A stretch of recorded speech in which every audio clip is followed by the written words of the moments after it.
Welcome back to the Now Morning Show. We are broadcasting to you live from the Center of Excellence in Macoya. We're here at the Trade and Investment Convention 2022, the 23rd edition, and this year's theme, Business Resilience. I want to welcome to join me this morning the Head of Regional Initiatives at Ramps Logistics Limited, Mr. Rudy Rawkus, because we're talking business resilience. How are you doing this morning? Good, and thank you very much for having us, man. Not a problem.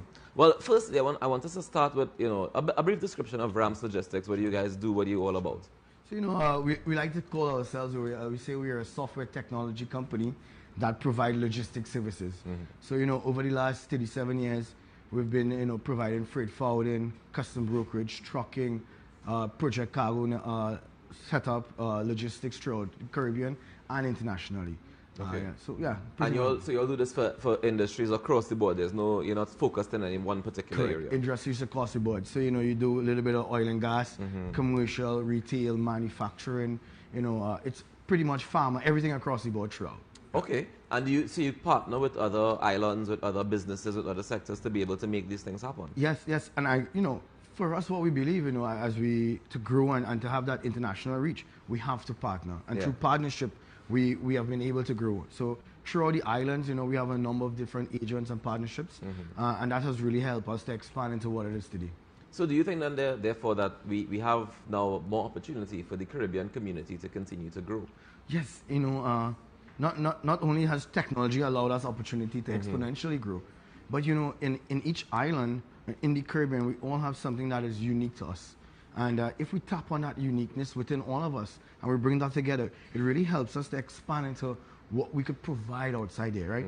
But the key is that we have to come together. We have to come together. Well, one step in coming together would be the Trade and Investment Convention. Yes. I assume that's why you're here. Oh, yes. So tell me, what are some of the benefits to you and to Ramps Logistics of being a part of this convention? No, over the last few years, this Trade and Convention has been, if not the biggest, but one of the largest in-person conference in the Caribbean. So it really allows us the opportunity to connect and meet new partners, both internationally and locally. And under this year's business theme of business resilience, it really allows us the opportunity now to kind of learn from each other, understand what we have done over the last 2 years, what our lessons learned, what we have done to pivot to continue to run business. Yeah. So those are the conversations, we want to see again continuing here. And I think that will really help us grow it over the next few years. Now, are you really able to have those conversations in a setting like this? I heard the CEO of TTMA talking earlier, and he was saying that, you get a better conversations happen around cocktail tables, etc., etc. Yes, certainly. But in a convention setting like this, are you able to have that level of conversation? Oh, yes. For us, what we've really helped us, and previously before, we've had the webinars, the online conversation, the discussions, right? But that in-person meeting, that shaking our hand, putting a name to our face. And the nice thing about it is that you have those throughout in each booth, right? So guys walk around, you meet, and you have those type of discussions. And you could also walk through and understand who you think might be the best fit for you to have those conversations. And each booth allows that space, you can sit and have a conversation. So we're excited about that. And you've been here before, obviously. Yes. And in the past, have you been able to forge those partnerships that you've been able to turn into lucrative business deals? Oh, yes, certainly. So, this year is the 23rd year of TIC. And we've been trying to support as much as we can over the last few years. And we have ourselves, not just in terms of manufacturing, but because TICs allow such a multi-sectorial setup with small, medium, large businesses and multiple sectors of the businesses, it has really allowed us to connect and partner with a lot of guys. So like right now we have a lot of partnerships throughout the Caribbean that we help not just in manufacturing, but in pharma, into new distribution businesses. So it's a real opportunity. I often wonder, when you talk about all these different sectors and things, I'm partial towards the orange economy, as they say, right? I don't know if there's even room, because I know that even entertainment companies, like we have bar groups on the show later on, but if they were to be doing things to different islands and stuff like that, you guys would be a part of that process as well. Oh yeah, certainly. And what we like to do, through like companies even like bar groups, we can help with the logistics setup, right?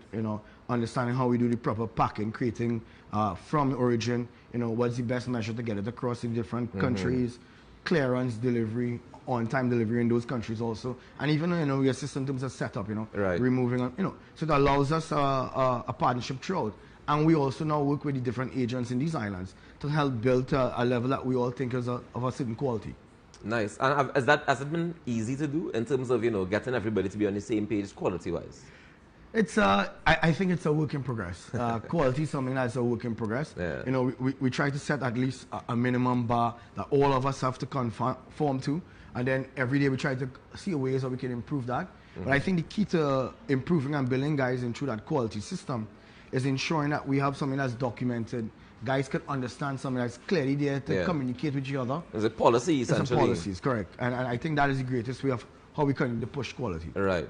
But does the policy now have to vary based on the island that you're going to or the island that you're in or operating out of? So I think there's small differences as you go through the islands. But in terms of quality management systems, the fundamentals are pretty much the same throughout. Yeah. So I think once we have those fundamentals documented and you understand how it relates to your business, you know, throughout, it's something that could stand to work throughout. Yeah. Now, it would be remiss of me to have you here and not ask the question that's been in the public domain for the past few months, I guess. Yeah.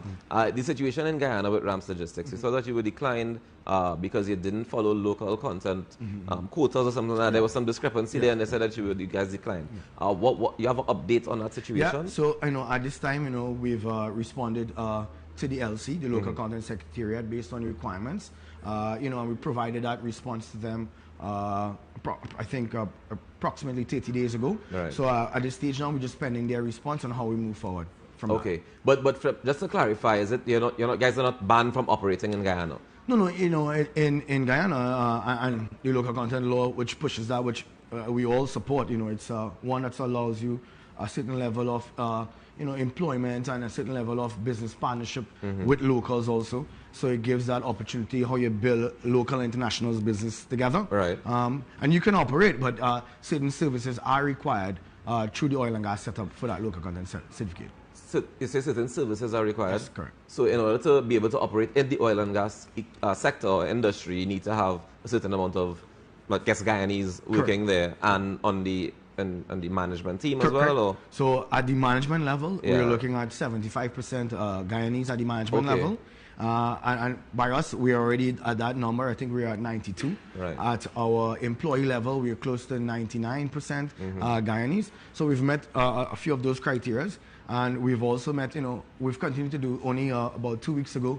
We just hosted our first vendor workshop that allows a lot of locals to come in, understand where the opportunities are, understand where we want to go in terms of quality systems, and help build those vendors. And is that important to you at Ramps Logistics in terms of not just Guyana, but all the different places that you're in? You know, the islands, for example. You know, if you go there, is it important to you to hire locals? Or you're saying, well, I want to make sure my quality good, so I will carry people who are specialized in this. No, I tell you, right, the key is that, and you know, it's part of our culture, right? Wherever we go, we have to help ensure and build that place to make it better. And the only way that is you have to build the local capacity in each place we work. So everywhere we have our offices, there's close to 75 or 80% locals in every single office at a minimum. And the key is that we use our, not just technology, but our quality systems, our experience, and then we transfer how we mentor and grow those leaders in those countries. Because when you build those capacities, not just it makes your business easier to operate, but it helps build the entire atmosphere of that area you work in, right? It helps build up those businesses. Exactly. So, you know, the CEO of the TTMA said last night in the opening, a rising tide raise all boats. All boats, correct. Exactly. So we look forward to that. Any closing words? What do you hope to get out of this year's conference? You know, we're excited about it. We're just excited to be back out, you know, in person, right? And what we're looking at is, you know, continuing on that business theme of business resilience, right? So how do we connect with each other? How do we learn from each other this year? How do we understand, hey guys, you know, what worked over the last 2 years? How we can help implementing that on our business? Because not just you want to grow your business again, but you want to also prepare for another issue, let's say another pandemic that do come. Anything else that shows up. How can we go forward again and continue? So we're excited about it, very excited. Rudy Rampersad, I want to thank you so much for joining us this morning. And all the best today. I hope that all the connections work out in your favor. Yes, I appreciate it. Thank you very much. No problem. Have a great day, everyone. Yeah, man. Ladies and gentlemen, that's Rudy Rampersad. He is the head of regional initiatives at Ramps Logistics Limited, joining us here on the Now Morning Show as we broadcast to you live from the Center of Excellence in Mokoyo for the Trade and Investment Convention 2022. We take a quick break and we come back with more. Stay tuned.